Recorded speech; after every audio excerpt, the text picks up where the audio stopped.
Looks like it's noon and we got a number of people logged in. So I'd like to thank you all for joining us. This is the second in our wellness trilogy series, and we had a lot of fun last time. Lindsay shared all kinds of great information. I know for myself, talking about energizing for purpose, the concept of getting up and moving around, and movement creates energy. So simple. I think something I knew, but something I'd gotten really bad about, especially with COVID and working from home, and very common for me to come down here into my home office and open up my computer and just sit here all day long and eat my lunch right here and all that. So I've been trying to do more of that, trying to get outside. That's helped a lot. And the one that I really love, Lindsay, that I've been dropping the name, the strategic snacking. I've been doing a lot more strategic snacking. So thank you. Strategic snacking right here. Keep those energy levels up. So that's great. But I think this one on stress, very much looking forward to. It's an issue I know a lot of us deal with. And maybe starting off, should probably throw out the standard disclaimer that we're very happy to have Lindsay here. She's affiliated with Janus Henderson, large investment firm out of Colorado, actually out of UK. Is that where Denver? Yeah. Denver is our US based location, but yes, UK as well. Mm-hmm. So Janus merged with Henderson, and then we have locations in both. Yeah. But we're completely separate entities. There's no financial relationship between the two of us. We're just very happy that Janus provides educational content in the interest of helping people be better investors and make smart financial decisions. And so it's great that we have you here, but we're not agents or representatives of Janus, and vice versa. So got to make sure we get that out of the way. And thanks again to the behind the scenes Cahill team. Kevin and Anna has put a lot of work into this. Always, she's excellent coordinating these types of things. And I know we have my dynamic partner Diane Park on the line, and a number of her great clients. So welcome, and looking forward to what you have to say, Lindsay. Wonderful. Well, thank you, Scott. Welcome back, everyone. Hope you were able to attend our last session. If not, don't worry. We're going to do a standalone conversation all about stress today. We'll talk a little bit about the energy pyramid, but not too much. We'll talk about how to manage our mind more effectively. I'm going to go ahead and share my screen. So looking good over there. Looking good over there. Fantastic. Good. As we go through today, I want to make sure that everybody is engaging. Put your questions that you have into the chat. Let us know what it is that we can answer directly for you. Scott and I will do a little bit of the back and forth, and I'm sure that he'll have some questions that pop up throughout the session as well. But this is your time. And I just want to remind you that we have one more session after this where we're talking about the brain. If you remember from the first session, we talked about the energy pyramid, where we have our 4 dimensions of energy. The physical dimension, which is the quantity of energy that we bring to the table every single day. We've got our emotional energy, which is what we're talking about today, all about managing our mind in order to have the best quality of energy and really understand where those emotions come from. Because at the end of the day, the emotions that we carry around are what end up getting us our results in life. And so that's the emotional dimension. The next session that we're going to be talking about is BrainWorks, which really starts to deal with the mental dimension of energy and how we can keep our brain healthy as we age. And the final dimension is our spiritual energy, which has been peppered throughout all of these conversations. So really helping us to understand, where is it that we're trying to go in life? What are we trying to achieve? How can we align all of the habits that we have in order to ensure that we are getting the best possible results that we want out of the life that we're living? I like to think about it as being living a life by design, not by default. And this gives us the opportunity to really create that overall connection to the habits that we have every single day in a deeper, more meaningful way. It's hard for us to always stay connected and ensure that, if it's raining outside, we go out for that walk or that run. If we're hungry at the end of the day, we reach for the healthy snack instead of ordering that pizza. If we're tired, making sure that we engage in deep, meaningful conversations with the people that we love instead of being short with them. So all of it matters. And as I mentioned, today we're focusing in on that emotional dimension of energy, where we can really start to see what are the quality of the emotions that we have on a regular basis. What are some of the common feelings that are coming up throughout the course of the day? And where do those feelings come from? We oftentimes believe it's because of the circumstances that we're facing, because of the things that are happening outside in the world, because of the things that our kids do, because of the things that happen at work, right? But it's actually not the things that are taking place that cause us to feel either the stress or the joy or any of the other emotions. It's what we're choosing to think about them. So today's session is diving deep into that emotional component, and we're really going to understand basically what you see here on the screen. We're going to take a dive into what stress is. How does stress come about? What are some of the different sources of it? And then really take a look at what our individual stress signatures are. We're going to assess our stress. And again, inside of that workbook that Anna has sent out to everybody, you're going to be able to take that assessment to find out how much stress are you carrying around right now? Where is it coming from? And then appreciate your specific signature of the patterns that bubble up when we do experience stress. That way, we have a better ability to adjust the stress in the future and manage it more successfully. So that's going to be what we focus on today. Now, before I get too far down that road, I do want to talk a little bit about how we pulled this program together. All of the programs that we develop at Janus Henderson are developed in partnership with experts that are outside of the financial services industry. We want to be bringing together the best of the best and really the most brilliant minds that can help us to understand the impacts that all of these wellness areas have on people like you and I. So for this program in particular, we partnered with Heidi Hanna. And Heidi is a New York Times bestselling author. She's got what I consider to be probably the coolest title in the entire world. So she's the Chief Energy Officer for Synergy Brain Fitness. Scott, I don't know about you. That's a pretty cool title, yeah? I like it. I like it. May order some new business cards. That's pretty cool. I know, Chief Energy Officer. So I think it is a pretty neat title that one can hold. But Heidi she also sits on the board for the American Institute of Stress. Super sharp, really helped us to understand where the physiological as well as the psychological components of stress are coming into play, as well as how we respond to that stress and what are some of the behaviors that we have in response. So Heidi did a lot of research alongside of us to help us pull this program together for you. We also did some research with the Financial Planning Association and Investopedia. And this research was done at the end of 2018, going into 2019. So there was actually some stress during that period of time. Scott, do you remember what was happening in December of 2018? December of 2018. I know it's a while ago, and there's been a lot that's happened since then. Well, as I remember, international stocks were down from an investment standpoint. And what was that? I don't know. I mean, there was some turbulence. There was some turbulence in the market around Christmas, wasn't there? Yeah. I mean, there was some fear. Yeah, there definitely, we saw some volatility in the market. And so the reason I bring this up is that, when we did this survey, yes, there was some stress, but we had no idea what was about to come. So I think that if we were to take this poll over again, gather this information, we'd actually see these numbers to be higher. There's been a lot of wonderful research that's been coming out from like McKinsey that talks a lot about the stress, especially that came from the pandemic, that it was putting on individuals, especially parents, as you were having to juggle multiple responsibilities of taking care of the kids and homeschooling and dealing with all of the just general challenges that came along with the pandemic. So what we found, though, at the end of 2018 into 2019 is that stress was actually high and on the rise. So we were experiencing high levels of negative stress. We also found that stress had an impact on our mood, our personal relationships, and our health.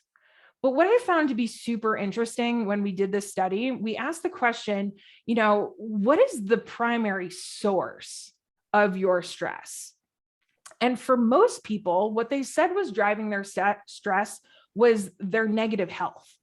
So people were saying that the negative health that they were experiencing, the issues like obesity, diabetes, high blood pressure, even things like Alzheimer's and dementia.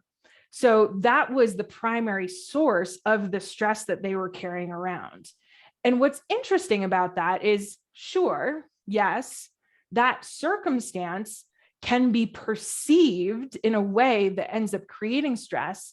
But more importantly, it's the negative stress that we are carrying around due to our non-conscious thoughts that end up creating these negative health issues. So the more chronic stress that we're holding on to, the more likely we are to experience negative health. In fact, 75 to 90% of all doctor's visits can be traced back to an ailment that has a source of chronic stress.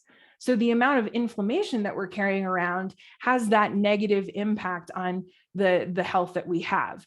And from an investor standpoint, if you're thinking about, what does this mean to the bottom line?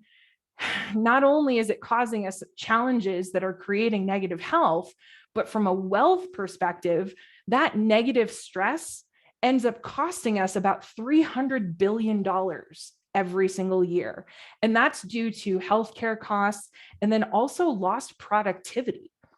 So what's concerning about this, of course, is that we're kind of stuck in almost like a hamster wheel. And what we want to do is start to figure out ways that we can manage our stress more effectively so that the health that we have is going on an upward trend, that we're becoming healthier because we're learning how to manage the stress that we're carrying around.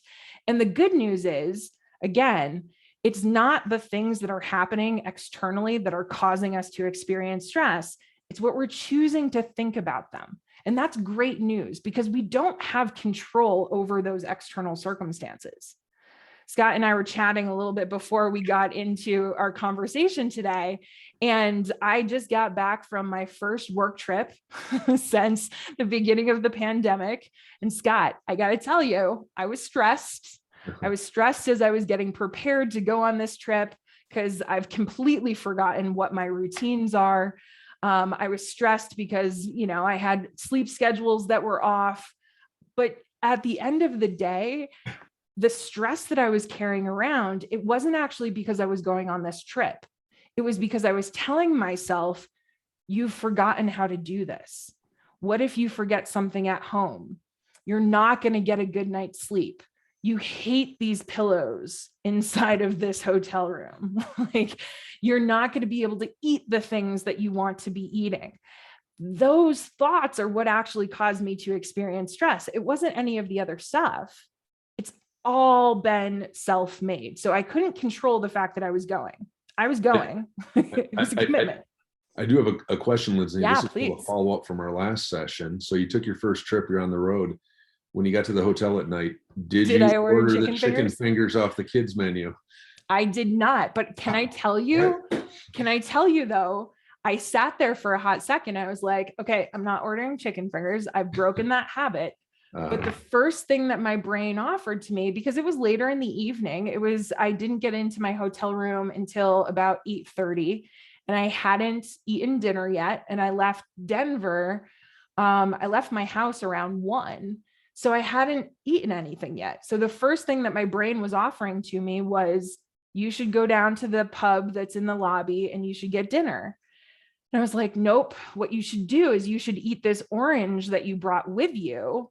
You should go for a walk on the treadmill and then reassess what it is that you'd like to do.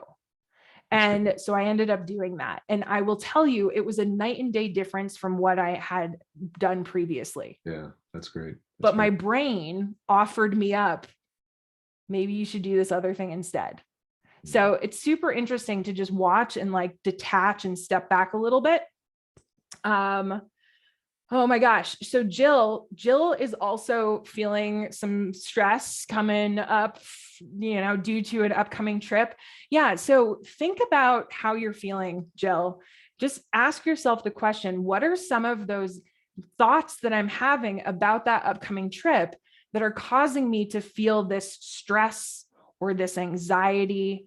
What am I really concerned about here? And what do I have within my control? What are some of the things that I do have the ability to control versus the things that I don't? You can't control the trip necessarily, but you can control what you're thinking about every step of the way. So you can think about what it is that you're going to be telling yourself once you get to the airport. You can think about, what do I want to choose to tell myself when I get to the hotel? What do I want to choose to tell myself if something happens? We're going to talk a little bit later on about preparation techniques when we want to prepare ourselves. And I think that you'll even find more wonderful ideas when we get to that section a little bit later on. So keep your eyes peeled here. So one of the things that I like to do is ask people, how would you describe stress? Scott, how would you describe stress? Well, I think the first thing that comes to mind is kind of a heavy feeling of negative emotion and tension and anxiety, feeling like a negative pressure. I know there's good stress, or I've heard, eustress, positive stress, and can think of those examples, but certainly the first thing that comes to mind, I think, is that negative pressure. Negative pressure. Yeah. And for a lot of people, they might say things like, not having enough time, negative pressure. Maybe it's being put on the spot. Maybe it's some obstacles they're facing, some challenges.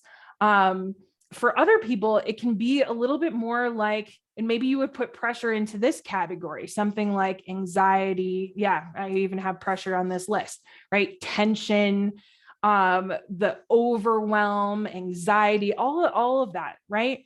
But these truly are just thoughts and feelings, okay? So these aren't actually stress. And see, Steve, I see that you have a question in here, and we're going to talk a little bit about what stress is from a physiological standpoint and how that stress actually manifests medically.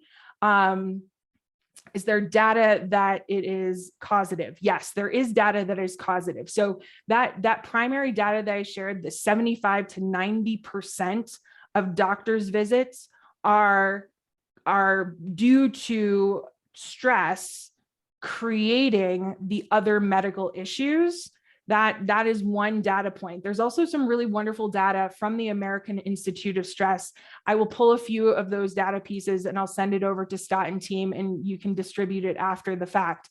But the reason is really, here, and I'll go to this next slide here. So the reason that our negative medical issues are worsened by stress is because we have this excess buildup of cortisol inside of our body.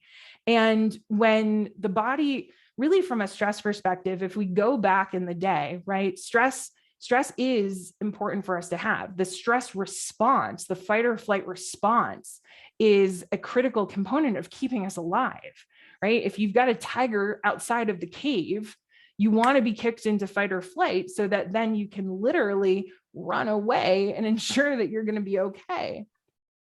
So the problem becomes the fact that right now, there really isn't a tiger living outside of our cave. Do you have a tiger living inside of your bedroom, Scott? Bear, lion, tiger? I mean, when you're out there in the wilderness, you might actually be worried.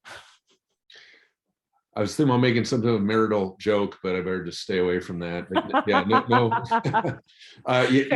In the woods, absolutely. I've slept in tents in grizzly bear country, and it is a completely different thing. In fact, I've at this point done enough where I have just sort of this somewhat detached state of mind. Well, if they come to visit and the worst happens, it's so be it. But it's kind of meant to be. It's completely different the first couple of times you do that, and I have to kind of coach people through it. But no, yeah. I feel pretty secure here in the house in Minnesota with any tigers roaming around.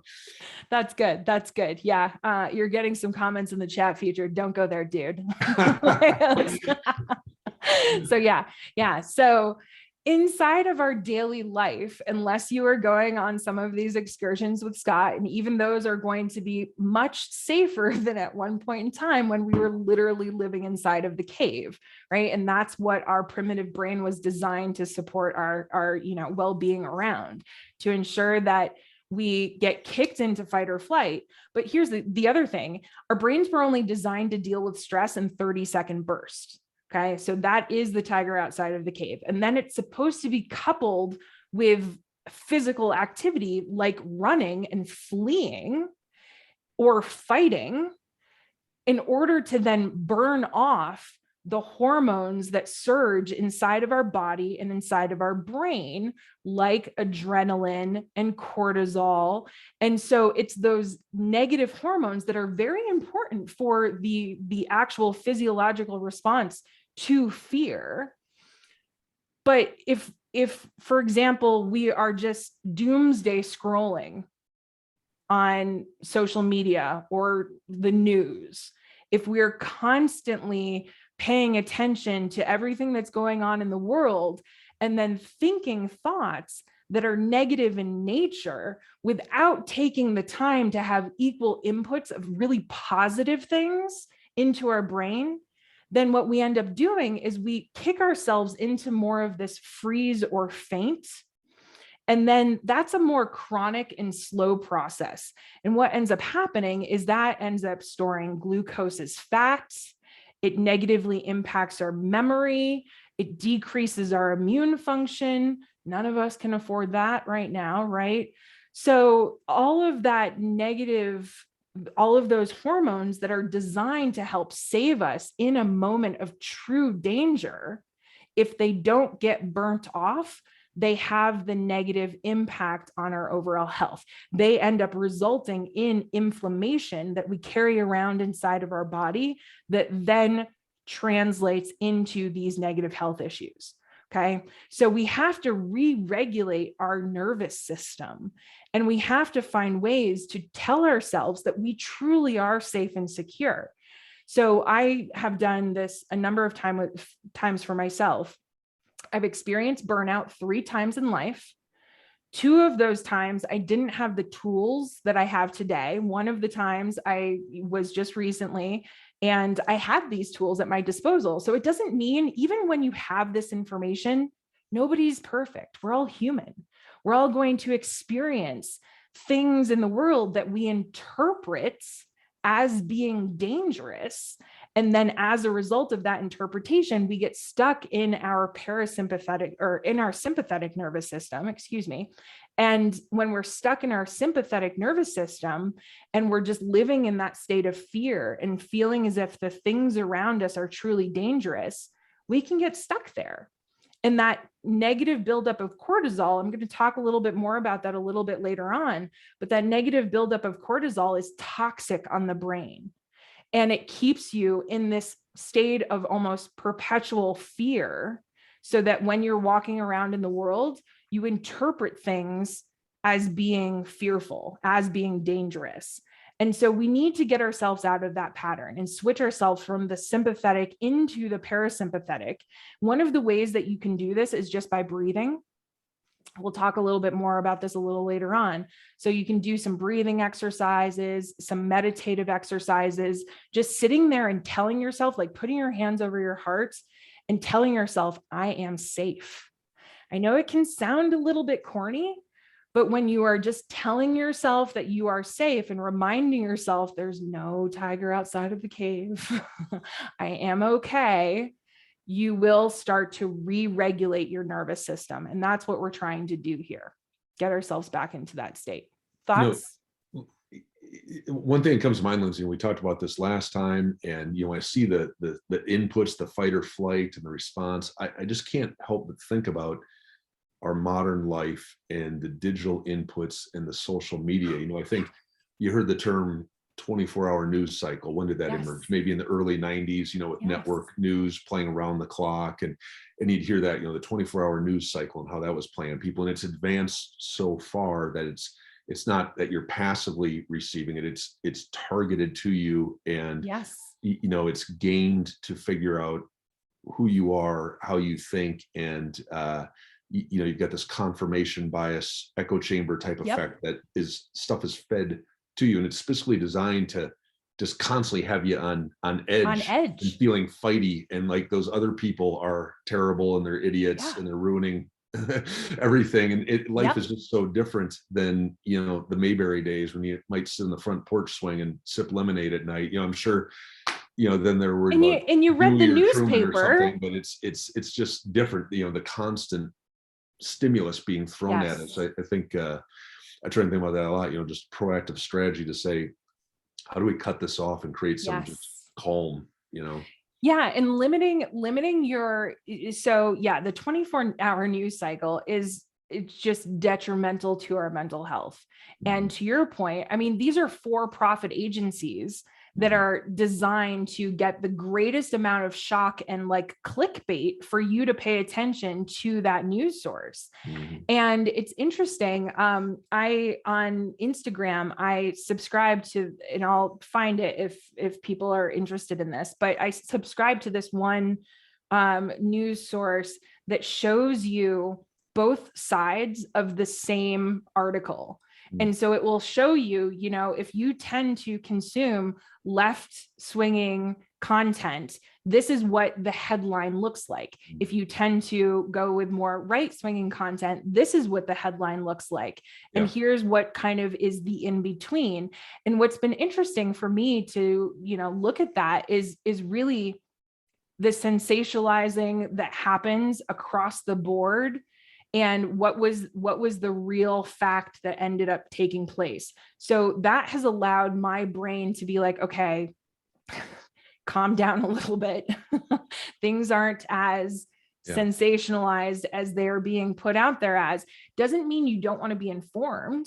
You want to be informed. You want to stay informed, but you also want to ensure that you've got, as I mentioned before, equal, if not more, of the positive inputs, so that you can regulate out your brain's interpretation of what's happening around you. Yeah. Jill says, there's a great infographic on Facebook that plots popular news sources across the left and the right spectrum. Very helpful for finding more balance. Yep. News diet. I love this. Yeah. And we may be looking at the exact same stuff there, Jill. And I will go and I'll find that and I'll send it over so that everybody I think I can picture what Jill's talking about, where it shows a variety of news sources and, do they skew right or far right? Do they skew left or far left? And then also not just their bias, but basically the factualness, is stuff completely made up, or is it reality but bent one way or the other? It's a very interesting chart. There was a piece I shared in a client letter a couple of years ago. I'll have to see if I can dig up and maybe send as a follow-up. And if I remember, it was a Dutch journalist talking, and it's a video clip, and basically explaining, news is a business, and it is a business. Dog bites man is not news, man bites dog is news. And the things that create emotion and tragedy, and that is what gets published. And the slow improvement and progress in human life in many areas is overlooked, and doesn't necessarily feel like news, but there's a whole lot to look at that is positive. I'll have to see if I can dig that one up. Yeah, the good news movement, that source that's out there on social media is a fantastic, just pleasurable, like, look, there is good stuff that's happening out there, as well as all of the horrible tragedies as well. So again, make sure you've got that, what you consume. And I love, again, as Jill is saying here, the diet piece, right? What you consume, both physically as well as mentally and emotionally, is just as important, right? We want to be ensured that we know what we're ingesting, and we're doing so intentionally, so that we can have the healthiest overall well-being. You talked about the news diet, and back to the comment about tigers or bears outside. A lot of folks know this. I have a hobby business. It's my side hustle. Where I guide wilderness trips, and oftentimes we're going places where there is no cell coverage. And it's amazing how one weekend, a 3-day weekend, where you literally can't turn on your phone, you can't access it, you're not getting email, you're not getting social media, time slows down. It's amazing how 24-hour, 48-hour period can just, it feels you're so much more in the moment. And so I think that's tough to do. I know a lot of people do it voluntarily. You hear a lot about meditation. I think all that stuff's wonderful and you try and do it, but it's tough. I think there's just a habit of reaching for that phone or going on, going on Facebook or Twitter to see what's going on. Yeah. And how much of it is done mindlessly, right? And that we talked last time about what is our most valuable resource. And we think that it's time, but it's actually our energy. It's how we're managing ourselves within that time. And to your point, when you take away those distractions that we're just mindlessly consuming, then we find that we actually can have all of this additional time back because we're managing ourselves differently within it. Such a great point. Such a great point. So let's talk about how we can kind of get started with this process. So one of the tools inside of your workbook is the stress load audit. And the stress load audit has been really designed to help you see how much perceived stress you're carrying around due to those non-conscious thoughts that you are choosing to think. Okay. And as I mentioned, I'm pretty good at this stress stuff, given the fact that I teach it on a regular basis, but I too can get caught in that cycle where my primitive brain is interpreting things as being threatening and me believing it.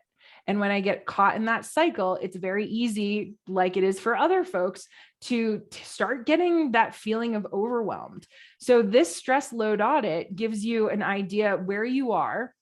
Either you are a Zen master, you might be mildly stressed, you could be overwhelmed, or you could be on the verge of burnout. And so, Scott, you took this assessment. Where did you fall?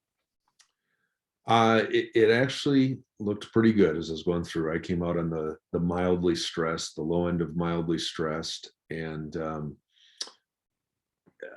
I think some of that's by design, some of it's just my natural temperament. I think would not have survived this long in this field if it was too far on the high stress end, because we have so much real visible volatility, very emotional state, people with money and ups and downs. But there were a couple things.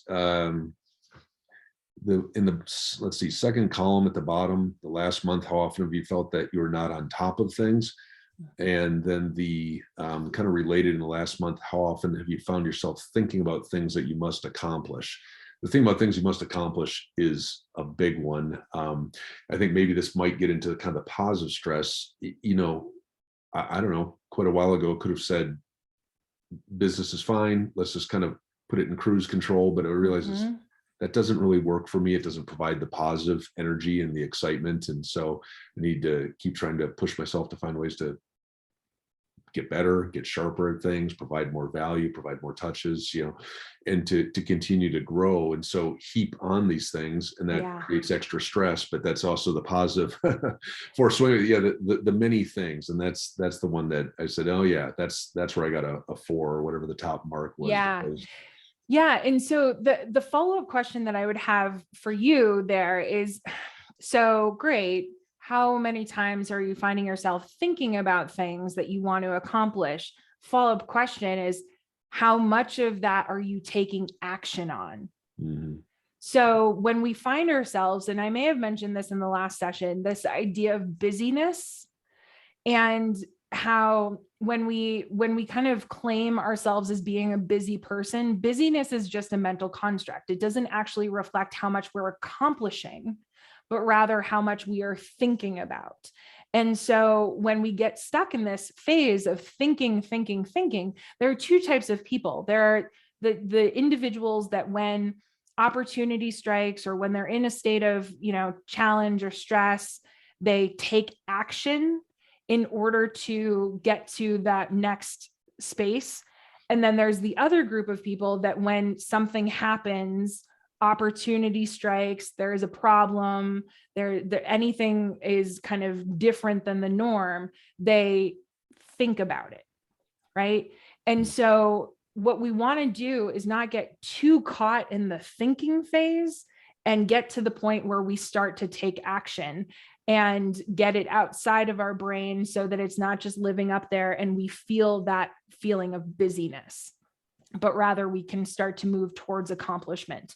So that's really where I think, for anybody who's taking that assessment and they find that they also have similar response to what Scott has seen there, is ask yourself that follow-up question. How much are you accomplishing based on those thoughts? If the answer is, we're getting still kind of stuck, then that probably is leading to some negative stress that you're perceiving yourself to have. So take that assessment. I want you to take it without judgment, because wherever you are, you have the potential to move yourself to where you want to be. As I said, I have been in burnout multiple times. And what's been so great about having these tools that I'm sharing with you today is it helped me move from burnout back down into the mildly stressed category much faster than I ever was before, without a lot of the negative impacts that stress had previously carried around for me. In the other 2 times of me experiencing burnout, I gained 50 pounds. And that's not like a little amount, not 15, 50, 50. Yeah. So like significant. And during that process, because of the burnout, because of the stress, I became pre-diabetic. I developed migraines. I developed insomnia. I mean, it was a pretty nasty time. And so this time during that burnout, because I was taking the stress assessment regularly, I take it, every couple of weeks, usually on a monthly basis, but during that period of higher stress, I tend to modify the questions a little bit and just check in with myself as a way to gauge what's going on.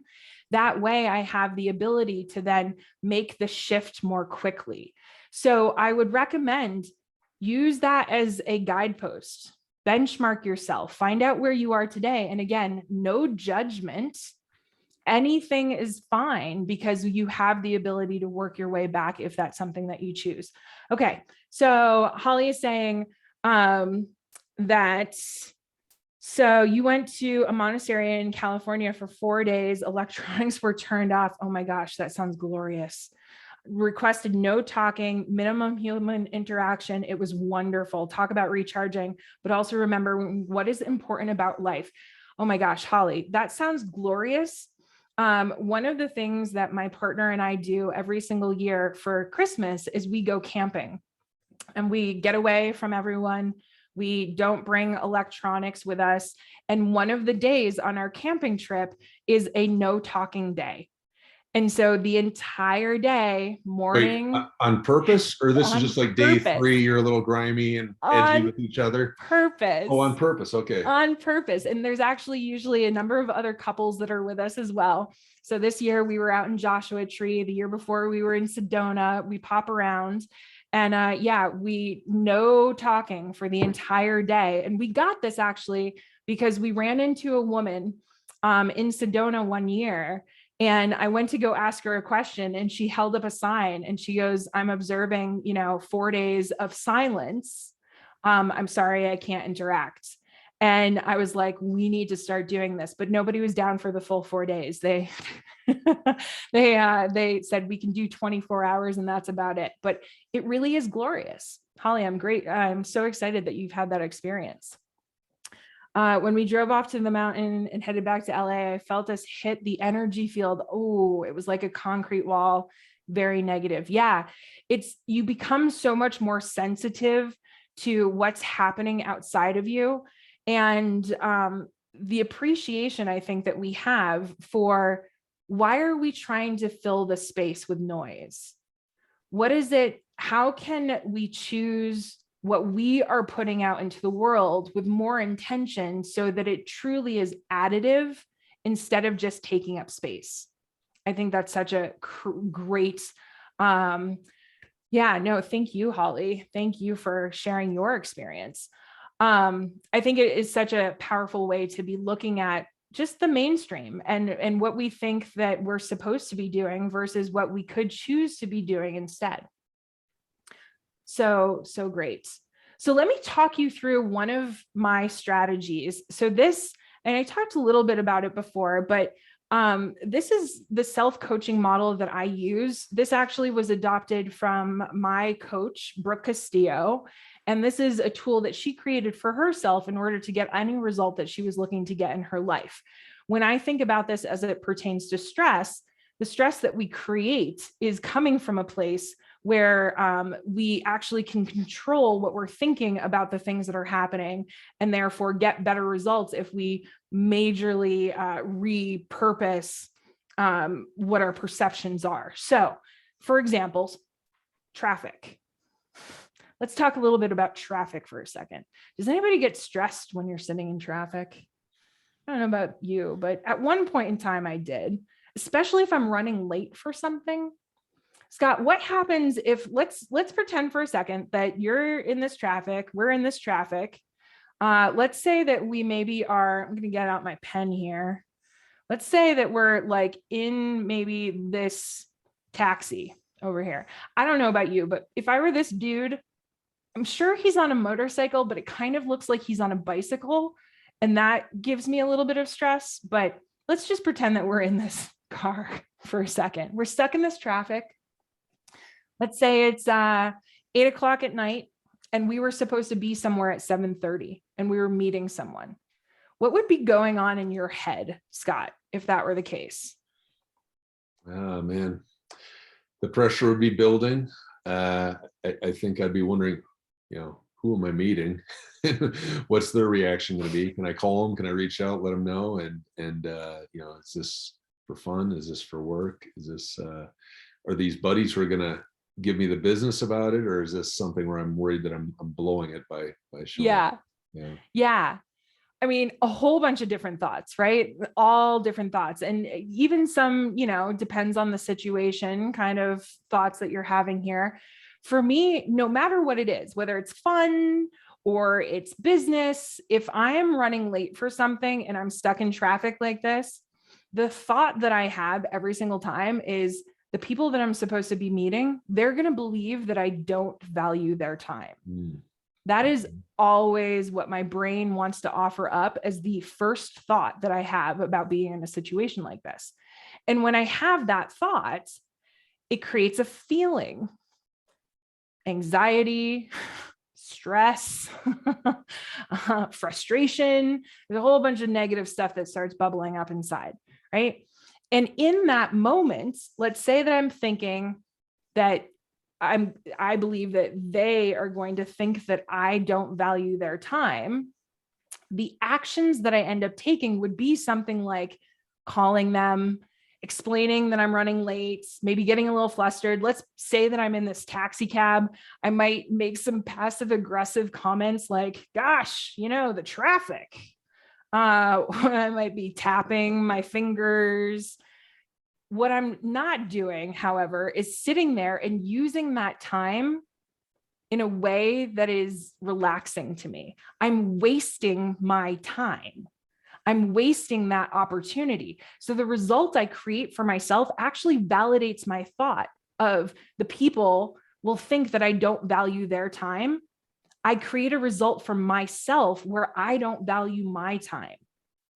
And so that feeling, if we want to feel something different, if we want to feel better, if we don't want to have that stress carried around, the only way that we can do that is by changing what it is that we are choosing to think in that moment. What are you thinking when the circumstance or the trigger occurs? And then how do you feel when you're thinking that thought? Getting to know what is happening for you autonomically first, without trying to change it, is the first step in the process. We have to know what is our brain offering us before we can say, I want to choose to think something different. A little bit later, right before we finish our presentation for the day, I'm going to tell you exactly how to make that switch. But just start to think about some of the things, and these questions are inside of your workbook. So if we start to think about the things that typically trigger our stress, what are some of those circumstances that we experience out there in life that tend to lead to a stress result for us? Now, we just learned it's not actually the circumstance itself, but we're thinking about the circumstance. But if we can identify those common circumstances or triggers, then we can get to a place where we're better at anticipating when our brain offers us up something that we don't want to be thinking. Okay. So the first thing that I want you to do is start kind of compiling the list of the things that cause you to experience some negative thoughts that result in stress. I also want you to pay attention to the warning signs that you have that stress is either high or on the rise. Scott, do you have any warning signs that happen in either your body or in your mind that are telling you like, hey, dude, you're kind of stressed right now? I think probably the biggest one is sleep. I'll wake up in the middle of the night to go to the restroom, and then my mind starts racing. I just can't fall asleep. Like, that's it. I'm up. Yeah. And so, I've come up with various ways to deal with that, but that's probably the primary one. That's the primary one for you. So that's a warning sign. Like, hey, dude, you're stressed. Maybe it's time for us to take a look at that stress. Holly says for her, shortness of breath, chest tightness. Yeah, those definitely, I can feel you on that one. For me, the right levator muscle in the back of my neck becomes inflamed. It's really interesting. It's only the right side, but if that starts to become inflamed, I'm like, ooh, hey, you haven't noticed. You're stressed. It's now starting to show up inside of your body. You should maybe take a look at that. Start to assess the things that are going on inside of your mind that are causing that. So then also, in conjunction with this, once those negative warning signs pop up, what are the negative behaviors that you have that are also showing you that you're stressed? I'll give you one of mine. So I might watch more Netflix than normal. I might be a little snacky. I might stay up later.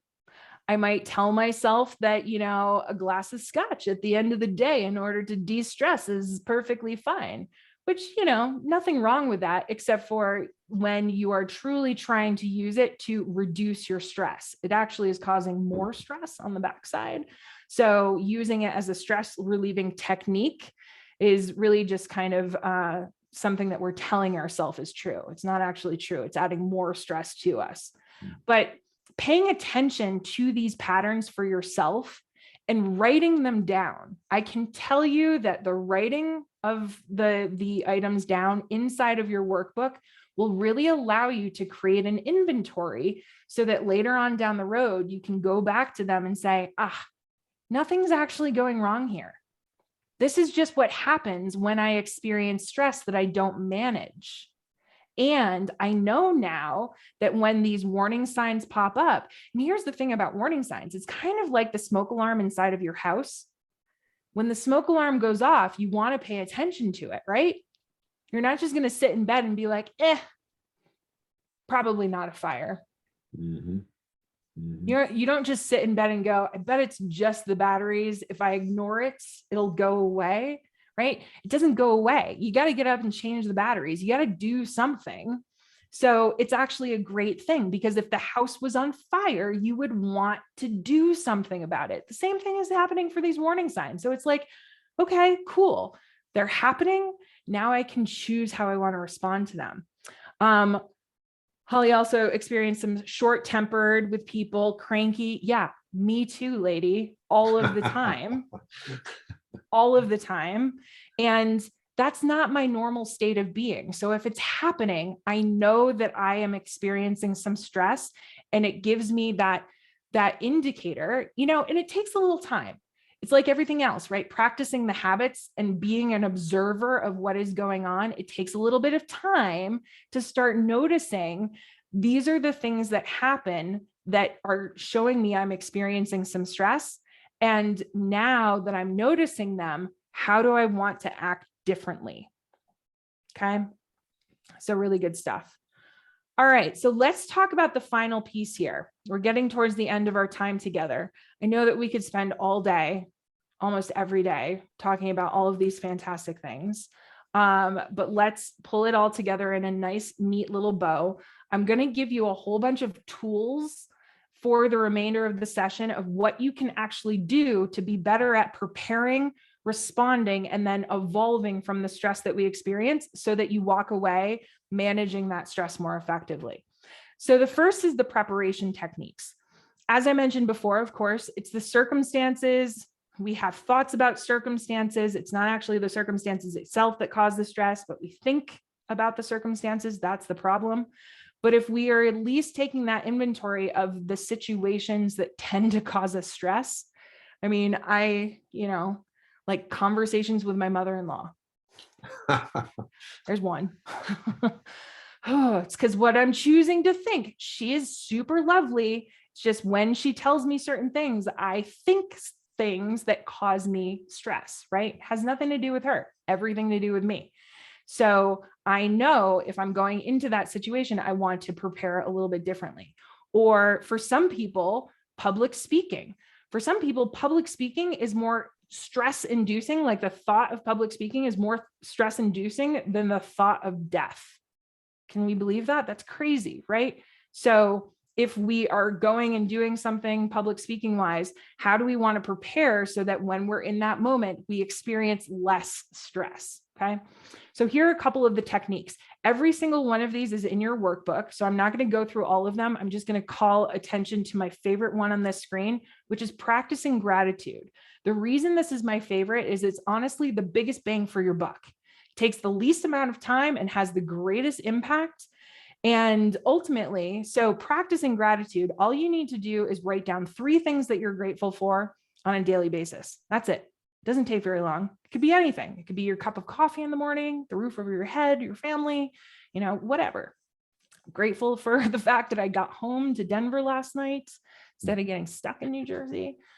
So practicing gratitude. What happens physiologically when we practice gratitude with regularity is that it actually reduces the amount of cortisol inside of your brain. That's really critically important because if we're carrying around that excess cortisol, and I mentioned this earlier, if we carry around that excess cortisol, it's toxic on the brain. It actually shrinks our prefrontal cortex. That's the thinking and human portion of the brain. Here, I'll put this screen up here since this actually has all of the pictures, right? It's the orange prefrontal portion of our brain. So it shrinks the prefrontal cortex. And at the same time, it enlarges our amygdala, the primitive section of our brain, which is responsible for fight or flight. So if we have a shrunk prefrontal cortex and an enlarged amygdala, guess what happens when we go into, a conversation where somebody has a different opinion than us? We interpret that as threats. So if we can reduce the amount of cortisol just by practicing gratitude, then we can re-regulate the portions of our brain that are responsible for the human thought that we're having. And we can show up as less stressed. We can shift ourselves into our parasympathetic nervous system instead of living in the sympathetic. Okay. So that's the first reason it's super important. The other reason is it just creates new neural pathways so that when we go into those stress situations in the future, if we're practicing gratitude, we actually create new neural pathways so that we are thinking more positively, and therefore the experience, the perception of the experience becomes more positive. And so it allows us to truly create new connections inside of the brain. So it's very, very powerful. Biggest bang for your buck. If we wanted to respond, oh, Scott, you got a thought there? Oh, I was just gonna say, I mean, very interesting.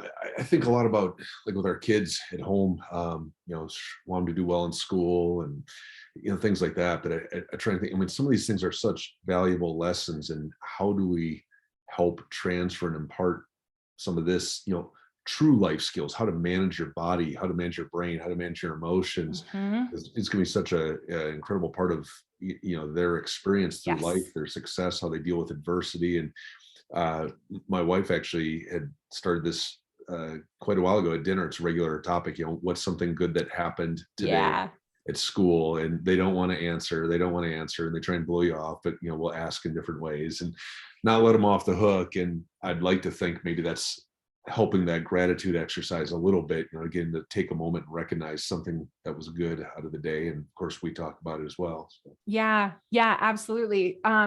Another kind of fun thing, and it can become such a personal exercise. It's so fantastic that you're doing that as a family and getting that ability to share. That has tremendous benefits in and of itself.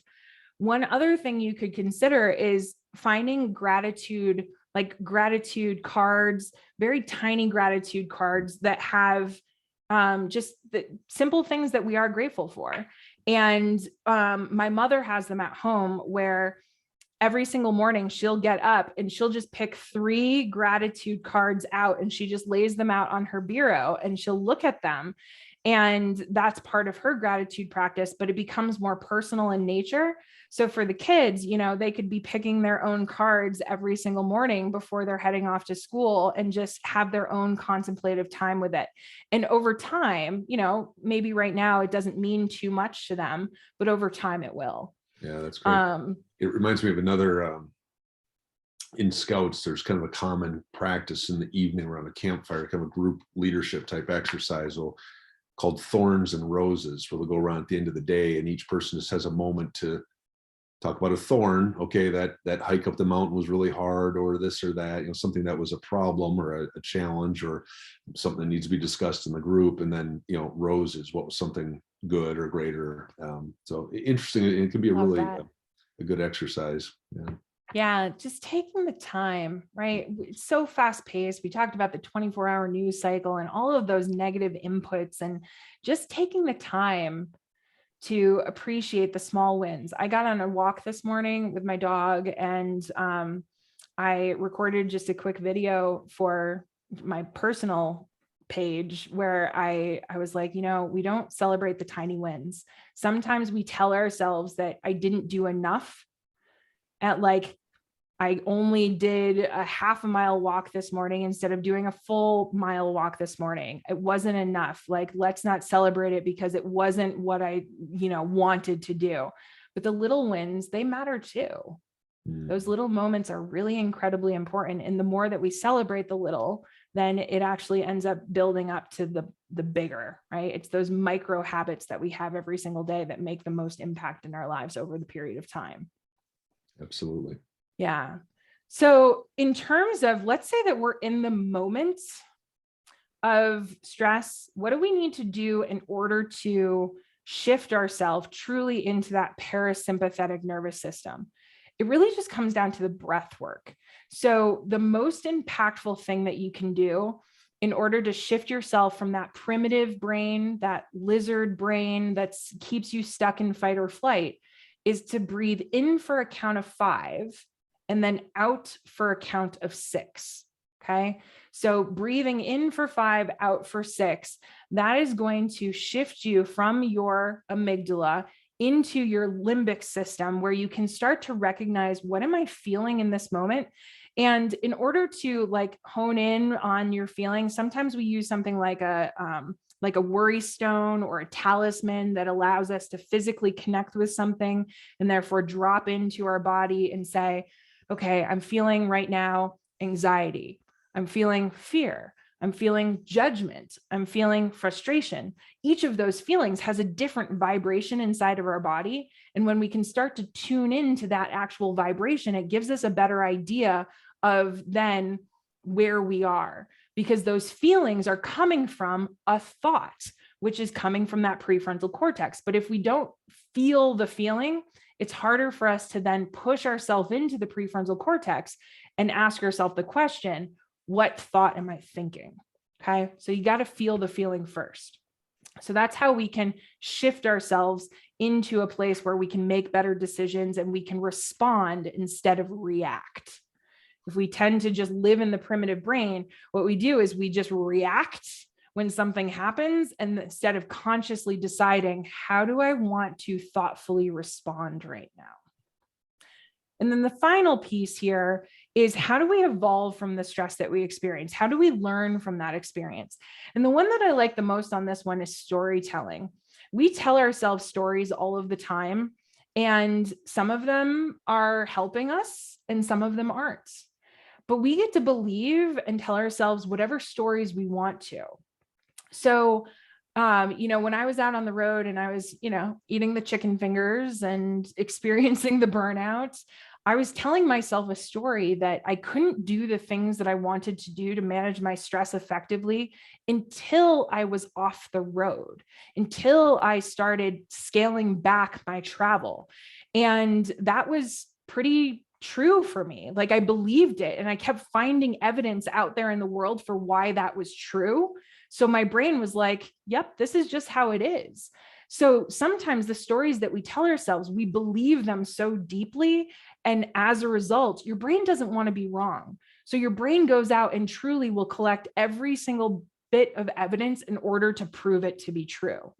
Until I sat there and I was like, you know what, this story is just not serving you, lady. Like, what do you want to be believing instead? I wanted to believing I can manage my stress no matter where I am. It doesn't matter where I am. I have the ability to do this. So once I truly started believing that news story instead, my brain went to work, proving that to be true, right? Because again, it doesn't want to be wrong.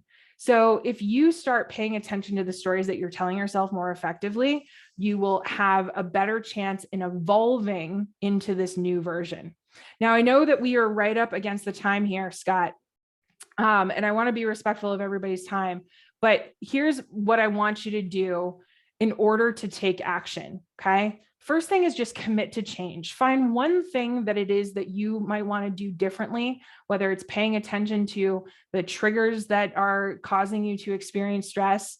Maybe it's dropping in and feeling the actual feelings and naming the feelings, or maybe it is paying attention to the thoughts that you're having that are causing those feelings.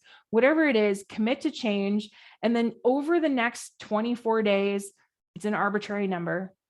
There is no actual significance other than it's like long enough for you to start to see some patterns. You need 6 weeks of practicing something for 5 minutes every single day to create a new neural pathway or a new habit. Some people say it's 21 days, but it's really 6 weeks of 5 minutes every day in order to create a new neural pathway. But this just gives you enough time to see patterns. And then really start to think, how do I want to be approaching those triggers instead so that I can respond versus react? Those are some of the things that I think will really help you to make those shifts. Scott, I'm going to hand it back to you. Thank you yet again for this opportunity. Well, this is wonderful, Lindsay. And I love this. We spend a whole lot of time analyzing investments, looking at people's financial situation, the tools and the tactics, the nuts and bolts. But, hopefully some of these skills that you're talking about help us all enjoy and live a fuller life, with those financial resources, the numbers on paper, convert that into the real human experience. So I think that's great. And, as a bit of a gratitude exercise here, I'd want to say, a number of wonderful long-term clients on this call.